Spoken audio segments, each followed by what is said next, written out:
16, 17, I didn't get into the football team one year, and I was told I was just too skinny and weak. So I started weight training, and before I knew it, I was more into weight training than I was football. And it just sort of developed from there. Naturally, it was more organic. I find a lot of people who get into it now tend to try and go full bore and burn out straight away. So I was just enjoyed training, and then people started to say, "Oh, you need to eat better if you want to gain more muscle." So then I started to eat better, and it just sort of built up over time, and got more and more into it. And obviously, as I looked better and I felt like I was getting somewhere, I was willing to put more effort into it. Yeah. So when you started, did you just go by learning along the way, or did you kind of pick up a coach as well? No, I never had a coach. I've rarely had a coach at any point, really, just bits and bobs. I'm working with someone now, Dave Plumbo. But to be honest with you, I've worked with a lot of different people, but all I've tried to do is just search out the knowledgeable people and the people that are doing well at the time. So, I mean, going back to the pros when I was sort of getting into it, John Hodgson, Paul George, James Llewellyn. I went to see Neil Hill for a weekend at his house. So they were the people that I respected. They did it themselves. They'd reached pro level. So they were the people that I learned off. And I feel like there's a lot of people just following coaches blindly. They're not really actually learning anything. And then they regurgitate that information, and that might not work for someone else. So I tried to sort of like take bits from different people and then sort of develop my own style. Yeah, I think that's the key to longevity, isn't it, in this sport, is to kind of learn your own body as well, and then to be able to get almost a second opinion off a coach, I suppose, and just like trial different methods. I mean, I've always had second opinions. I've always had somebody that I've trusted to look at me, but with me being type 1 diabetic as well, sometimes it's been difficult for people to sort of understand that. Some people have not even wanted to get involved. I did work with Nathan Harmon for about 6 weeks, 1 year, because he's type 1 diabetic as well. So that seemed to fit quite well for a short period. But yeah, there's always been someone that I've trusted to look at, and there's still people I go to now to be looked at. But a lot of the time I was doing the manipulations and the training myself. But obviously trying to learn off different people at different stages, because I always think I can go and train with someone who maybe has been training 3 years, and I can learn one thing off them. They might learn 3 or 4 off me. If I can learn one thing off them, it's worth it. And every different person you train with, you've got the ability to learn off someone. It could be a novice, but it could just be one exercise or one thing that they do differently. And you might go, "Oh, that sounds good. I'll do that." Yeah, it's true. I think some people feel really bad that, like they might have got into the sport quite late or something like that, and they feel like they're behind. But actually, sometimes because they've come from a totally different background, they probably have a very different perspective to it. And so sometimes you do pick up something off them why they might be a beginner in the fitness industry. They might definitely have there's definitely things to take from other sports, without question. And yeah, for sure. So how do you deal then with being type 1 diabetic, and does that affect prep and things, or do you have to change a lot because of that? Well, it affects everything, I suppose. I mean, I try not to let it. It's certainly not an excuse. It's just another obstacle to sort of deal with. But I mean, obviously we're so regimented anyway. We're weighing food out anyway. So really, it does take some level of accuracy to stick with it. But because we're measuring food out and we're consistent with things anyway, it's just one extra thing to do. So if you're having a vitamin pill with every meal, I have an injection with every meal that I have carbs with. So I recently found out not long ago, which is one of the reasons I decided to work with Dave, because his ex-wife, she's actually a diabetic specialist in America, and their knowledge of diabetes is far greater than what we've got over here. I mean, here it's just type 1 and type 2, but over there they've got different grades, and I would be classed there as a type 1.5, which actually makes a lot of sense, because over the years I've helped other type 1s, and I've spoken to other type 1s as AMP fails, and a lad there prep called Charlie, and they did seem to respond differently to different protocols and different things that he was doing. And I was like, no, I'm fine with that. I mean, for example, Charlie couldn't have a whey protein without his sugars going up. And I was like, oh, no, protein doesn't affect my sugars. If I just have protein, I'm fine. And when I spoke to Colette, who's Dave's ex-wife, because he said, when I was turning pro 2018, I'd sent him a few pictures and spoke to him, and he was going to get back to me, even though I wasn't. He didn't know me from Adam, and I'd not paid him anything. But he was like, "Yeah, you look good," and one thing and another. And I appreciated the little bit, a few tips that he gave me just off the cuff. And I said I probably would like to have worked with him in the future. And it never really happened. I tore my bicep sort of 4 or 5 months after turning pro, and then so I spent the rest of the time just trying to. I spent sort of probably 9 months really trying to just recover from that, not even thinking about competing, just hoping it would be right. And then it was about 6 weeks before this show that I got in contact with Dave. I'd said I'd spoke to his ex-wife, and she told me how better to manage certain things, and that if he gave me a plan, I could take care of my sugar levels, and he didn't have to worry about that. Wow. Okay. So this show coming up now that you're a week out from, is this your pro debut? Or no, you managed yeah, I did. As soon as I turned pro, I decided that I wanted to just dip my toe in the water and just see where I was at pro level. To be honest with you, I was competing at a weight in open bodybuilding that would have probably been a couple of pounds over the pro limit for Classic back in 2017. So really, that's where I kind of saw myself anyway. Whether my physique suited it, I hoped it would, and I was hopeful it would, but my weight was where the pros were initially, so I had to really pull it down to make weight for the amateur class, which I managed to do. It wasn't much fun, I've got to be honest. I mean, I won the NABA Mr. England at 224 pounds, 2017. Yeah. So I mean, I could have been a touch leaner, I could have been a touch drier. I probably could have been better at maybe 219, 220. But I had to get down to 212 for the Classic limit. The amateur. Right. That was a bit rough, to be honest with you. But it kind of fell into place. It just seemed to be. We'd moved the gym that year. It opened. Well, we not opened the gym. We'd opened a new gym. We'd moved. So I'd not been 100% on my training. So maybe I just lost a little bit of muscle. I mean, it was muscle that I would have easily gained back because it wasn't new tissue. It was just probably I just off. But I started the diet from a lower point. And they just moved the weight category up because I'd looked at Classic a few times, but when it was UKBFF, the weight limit was ridiculously low. It was like 89 kilos for my height, which was never going to get anywhere near. Yeah.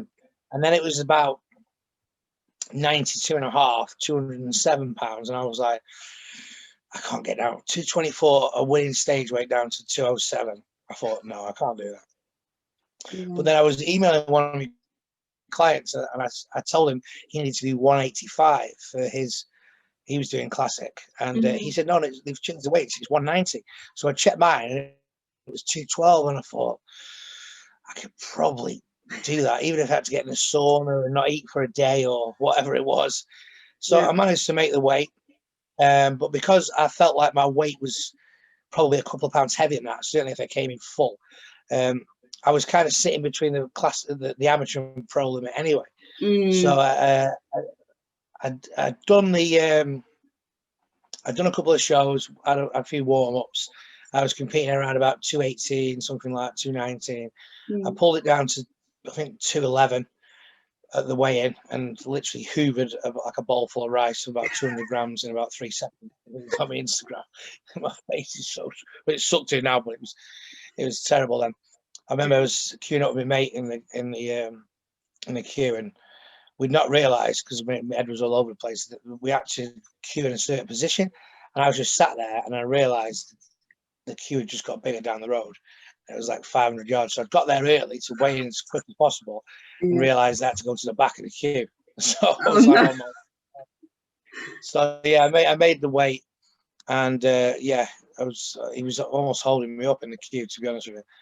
And so I decided before that I'd actually booked my flights to Alicante before to pro, because there was an amateur show in Alicante as well. Yeah. So I thought, I've got down to this weight. I'm not going to get down to this weight again. I'm not. It was so bad. I remember being in the kitchen the night before the show, and my wife come in to get something, and she just walked past me that fast. Just the gust of wind nearly knocked me off my feet. I was like, oh, I can't even stand up.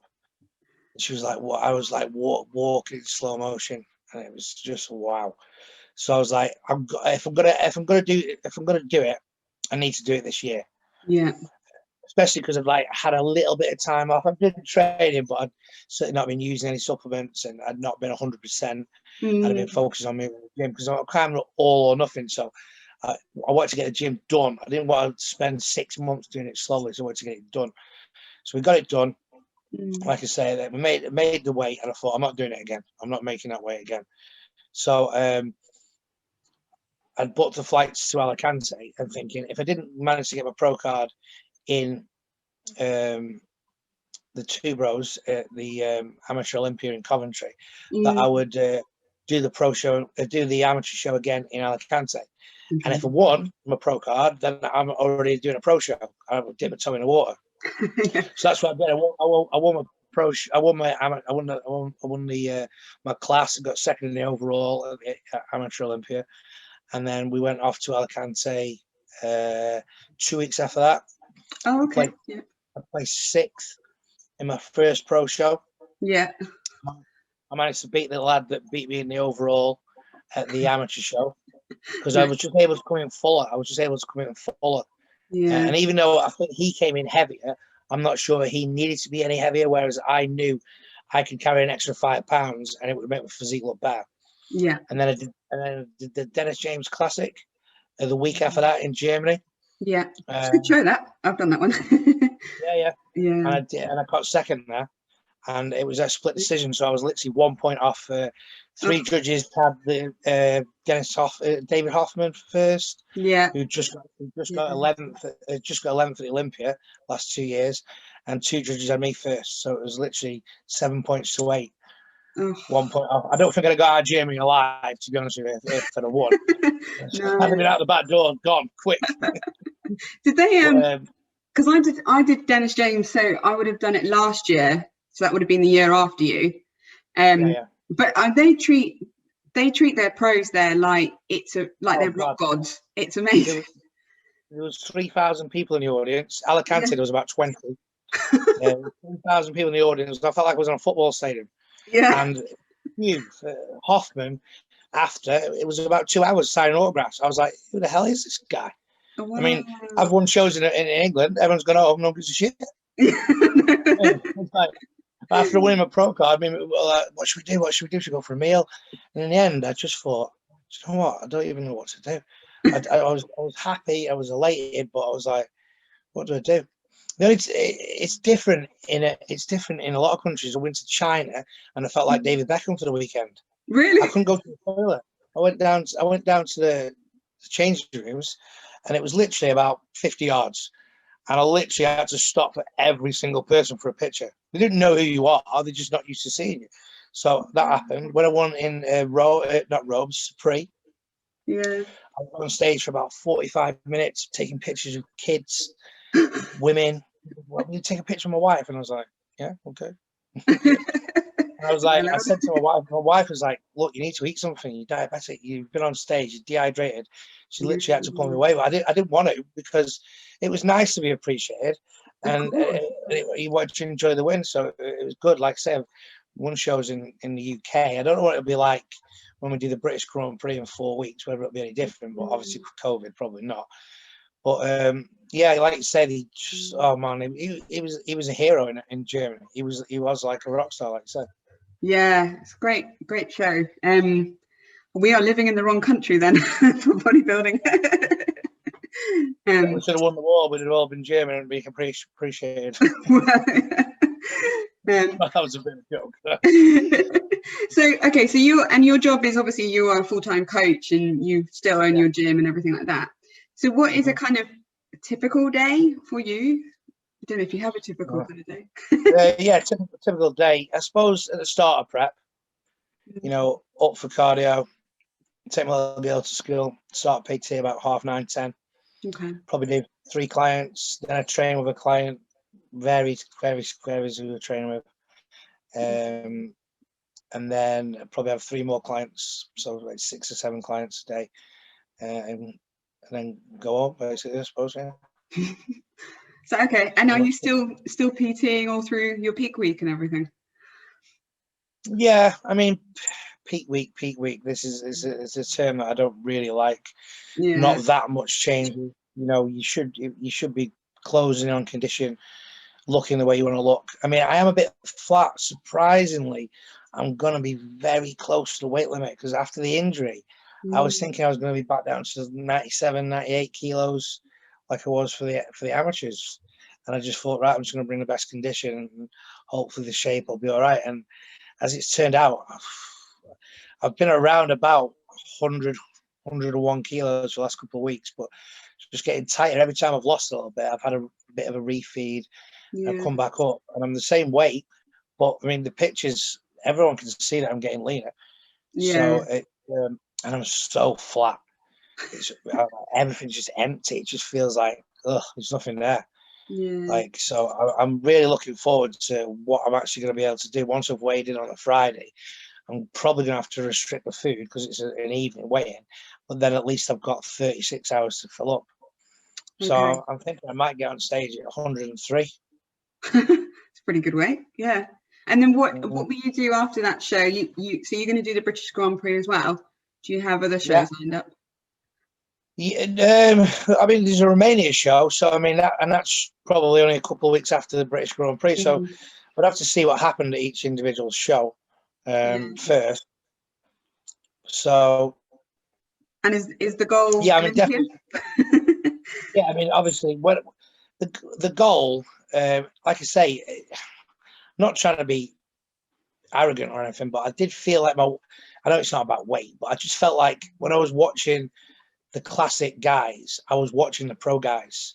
Yeah. And because that's where that's kind of where I felt I was, because it just wasn't able to get down to the classic weight limit prior and a classic UKBFF limit, the original one. So even though I'd always been told I was classic physique, I was doing open bodybuilding and I was competitive international level there. So I felt like, I had to go and win it, and luckily enough I did, but I felt like I had that opportunity and it wasn't going to come around again. So it just felt like the stars were aligned, to be honest with you. I was dreaming Vegas from that point. And then I did the first pro show. I was in the mix. I was in the final call out. I ended up dropping down a few places. I was in the final call out of 4. I ended up dropping down to 6th. But I remember walking the streets in Alicante that night and watching it back on my phone and thinking, do you know what?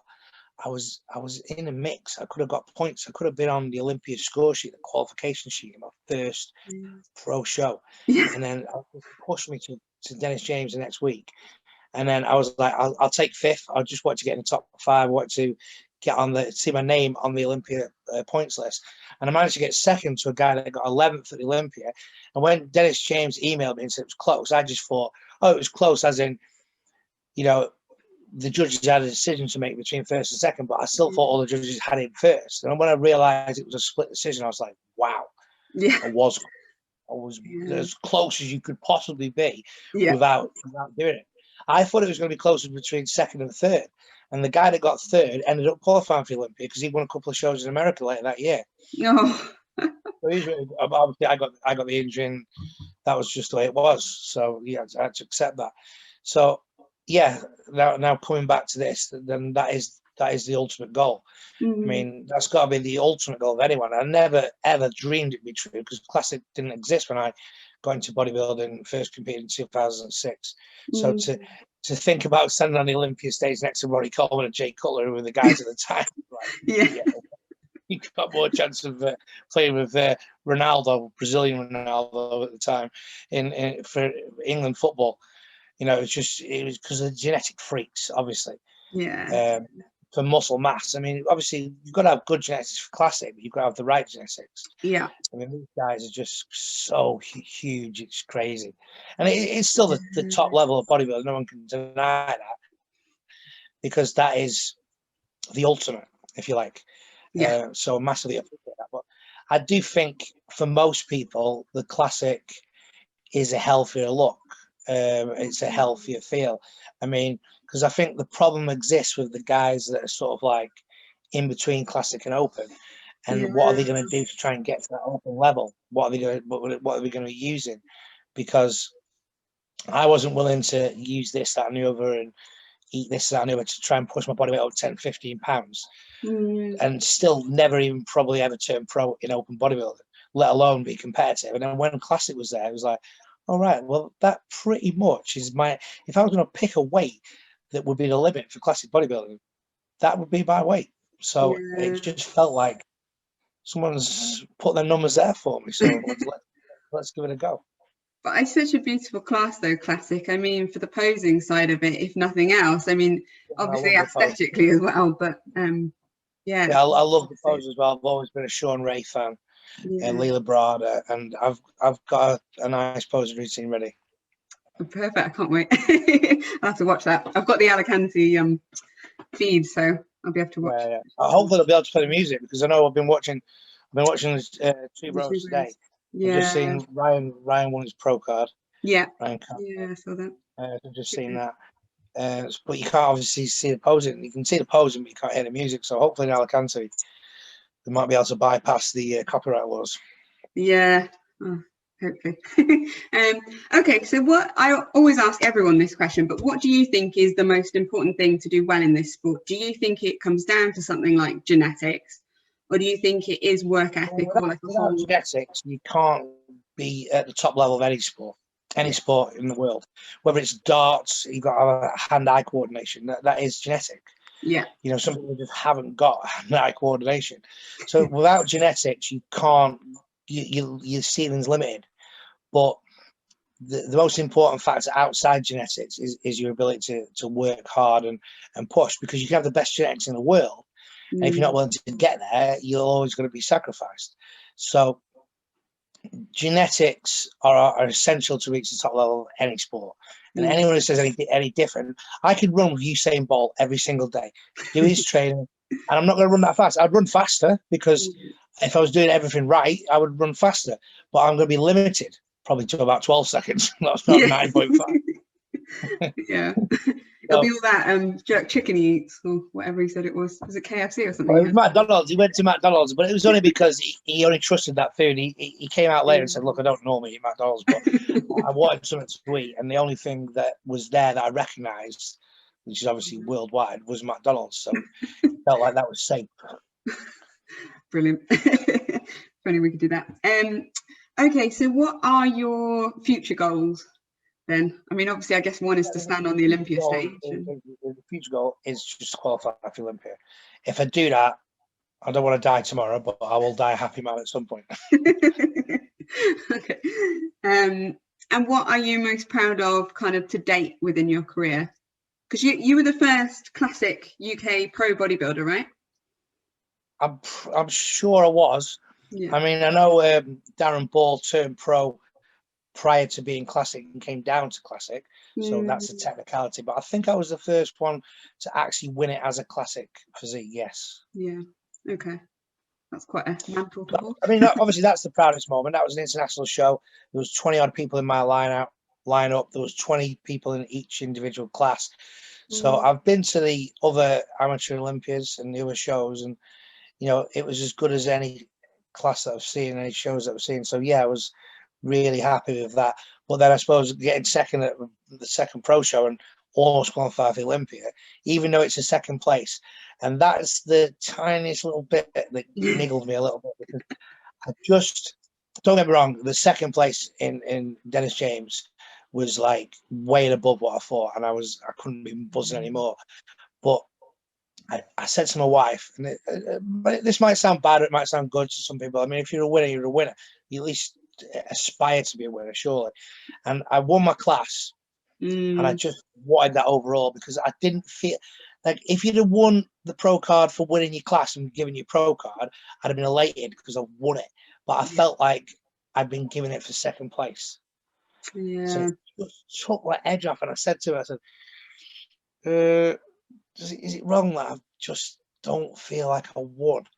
She was like, you've just won your pro card. Like, you're the first person to do it. No one else has done it since. I've got a lad who's got a real good chance in men's physique today. He won his class last year, and then we're going for the overall this year, obviously. This is But, Perry, isn't it? Perry. yeah. Yeah, I saw him last year. He's phenomenal. And the thing is, as well, he had a bit of a bad time of a lockdown. I wanted him to do the British first, but I'd have just had to bring his food down too fast, and he was at stage weight after lockdown, so I needed to bring him back up and fill him back out for about 3 or 4 weeks, and then I didn't want to pull him down too fast because he could come in really fast because he's got the genetics to just get in shape in about 3 weeks. And I'd had arguments with him in the past when he was working with other people or working with himself, because he was putting pictures on Instagram and Facebook and saying he's half Chinese, and he still looked like better than 99.9% of the population. I'm like, mate, you're getting these compliments off random strangers and girls that are probably just interested in one thing. I said, you are at that level where you should be getting compliments off, like Nathan D'Asher mentioned him, and other people. And I'm like, they're the people you want the compliments off, not some chick who's just sat in her mum's basement or whatever it is. You know, I said, and the guys, I just had high standards for him, and he's now got on board with that. He's got his high standards for himself, and he's worked hard, and he's looking bang on. So he's just probably about an hour and a half off getting on stage. So I'm really looking forward to that. Well, best of luck to him. Okay, so quickly, do you have advice for somebody who is looking to get their pro card? Well, it depends who they are. I mean, to be honest with you, there is people that are just unrealistic. In all honesty, you know. So the first thing I would say to anyone is just enjoy it. And if you are just doing it for the enjoyment factor, then you've got to remember that you've probably got a life outside that, and you're not earning any money. I mean, we don't really earn any money from being pro. Only from outside. I'm just starting to pick up the online training now. I was kind of shied away from it because I just felt like I like the one-to-one. I like the one-to-one interactions. Sorry, I enjoy that side of the coaching. But I have found actually I can help people a lot by just sending them an email and just looking at them and picking up on little things. I do still feel like most people don't train as hard as they should, or with the execution they should of the exercises. Some people do train too hard, especially I find women. I don't know whether that's a positive sexism thing, but they just find that they will just die. They'll just do whatever it takes. And I'm like, no. I've told you to do 40 minutes cardio and eat this much because that's how much I want you to eat. That doesn't mean eat less if you can and train more if you can. Too little is the same. It's wrong.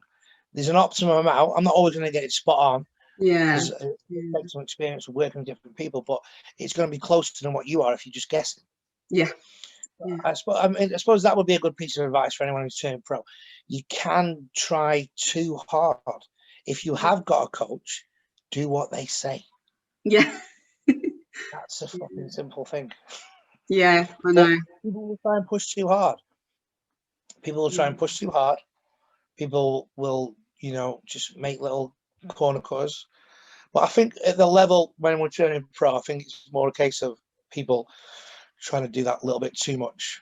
And sometimes when you're a coach yourself,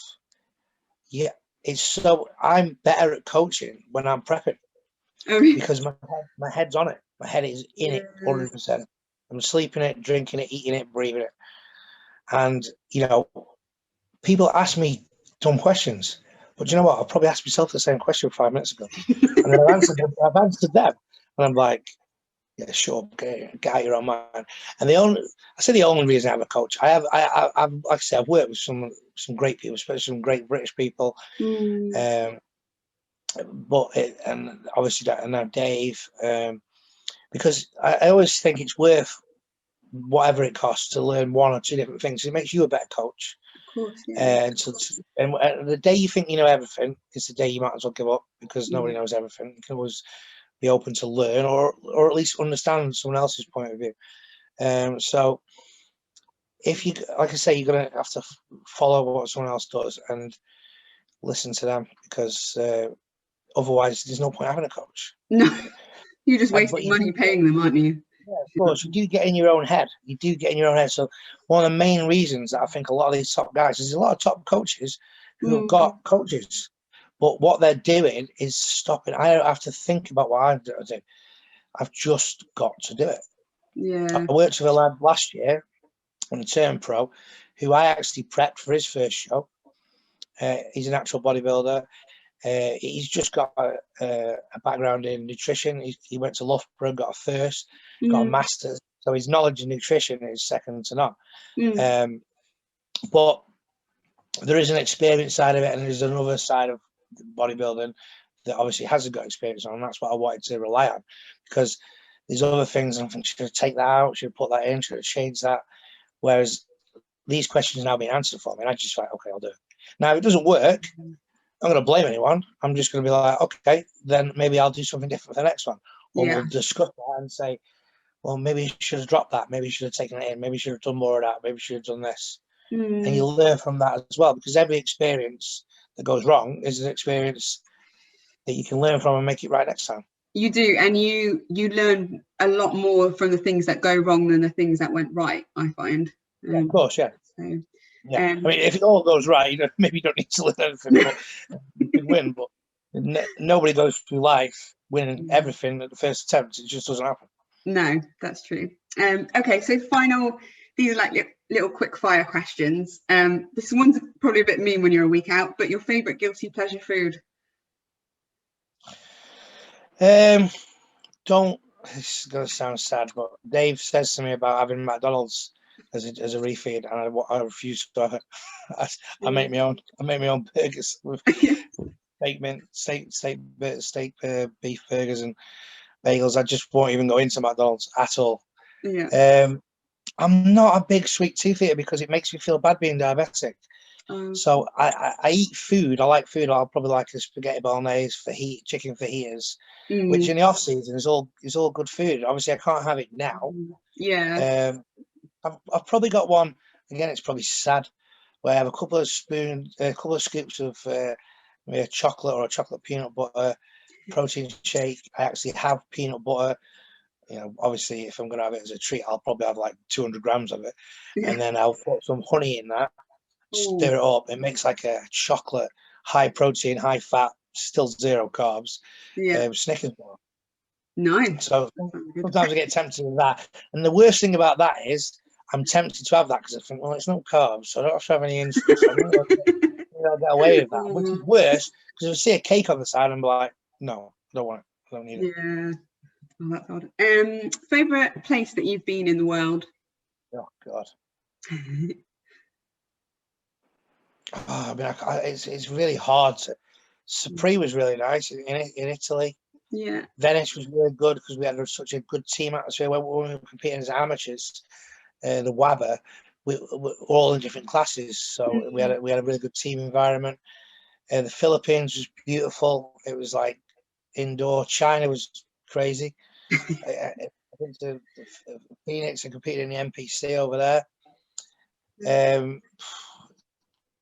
Finland was cold. I took my wife to Finland for the WABA Mr. Universe, and we thought, well, what we'll do is we'll go there, it'll be like a winter wonderland, and we'll have a steam room outside and a sauna. We got there at 5% body fat or whatever. Felt like the wind was blowing through my body. You ever been out and put a bin out? You forgot to put a bin out, and you put your dressing gown on. It's been cold over here, and the wind feels like it's blowing through you. It was like that times 10. It was horrific. So we spent the first 3 nights paid for an accommodation in a Radisson Blu hotel, beautiful gym, everything. But it was like £200 a night. We got it cheaper because obviously the whole federation borrowed it out, so it was bad. So we ended up staying in like a hostel, which was like 17 quid. We ended up paying £200 to come home early. So that was probably least impressive place, Finland. Okay, favorite stage pose. Do you know what? It changes depending on each year. I mean, I used to like my most muscular, my hands and my hips, front double bicep. I like. I've converted my favorite sort of pose I've probably got from when I turned pro would be the side tricep when I turn the leg out, which is on my Facebook profile, my Instagram profile. Yeah. But I'm not loving that pose as much this time, so I'm not sure which one I'm going to do. Classic physique pose, but I'll probably go with that one so far. But look out for something new this time. Ooh. Who is your greatest of all time bodybuilder? Well, you can't look past Ronnie as being the most greatest bodybuilder. The 98 version of Ronnie with the 1% of gyno on the right nipple, I think it was. Yeah, I mean, you have to be that picky, but that was the greatest physique that ever stepped on stage. I can watch that, I've got goosebumps. My favorite bodybuilder, just for his pose and his elegance, is probably Sean Ray. Yeah. Dexter Jackson's the timeless wonder. Yeah. And Dorian was a great bodybuilder. Crazy condition and thickness. And one of the times I've got goosebumps was when I saw Flex Lewis in 2011 when he did the British Grand Prix. And I remember, so goosebumps, it would be Ronnie Coleman 98 and Flex Lewis 2011 British Grand Prix. Really? Wow. Cool. I don't show up, do I? You asked me one question to give you 5 answers. No. It's really interesting. Okay, so if people want to work with you, how do they get in touch with you? I guess usually through Instagram, Facebook, and then I usually just do all my check-ins through WhatsApp because I can't deal with too many things, as you saw, trying to get beyond this. You know what I mean? So try and keep it simple, try and keep it all in one box. Like I said, I've been picking up the online clients now, took on a few more. I am going to limit it because I think what I'm going to do is I'm going to make better use of my time. I'm probably going to reduce my one-to-one clients to probably from about 35 to 40 a week to probably 18 or 20. And then I'm going to spend more time with probably bodybuilders and people that want to do transformations online. Okay. I think that'll be a better use of my time. And competitors as well? You take on people who want to compete as well, or is it more transformation? Yeah, to be honest with you, I've really just prepped people from around here. I mean, I've gone as far as Birmingham, Manchester, Cumbria, which I have branched out from meeting people, but I've prepped a lot of almost anyone that's competed in my sort of South Cheshire has probably been prepped by me over the time. I think probably about 50 people. I think at the last count, I think I had 25 class winners, so around about 50%. Obviously at varying levels and first times and varying federations. And I think almost everyone I've prepped has placed top 3 at some show somewhere. Yeah. Okay. Well, I'll put the link below to your Instagram and everything so that if people want to contact you, they can. And thank you very much for coming on, and best of luck in a week. I will be watching to see how you get on. So yeah, good luck with it all. All right. Yeah. Thank you very much for coming on. Thank you. No problem. Thanks. Yeah. Bye.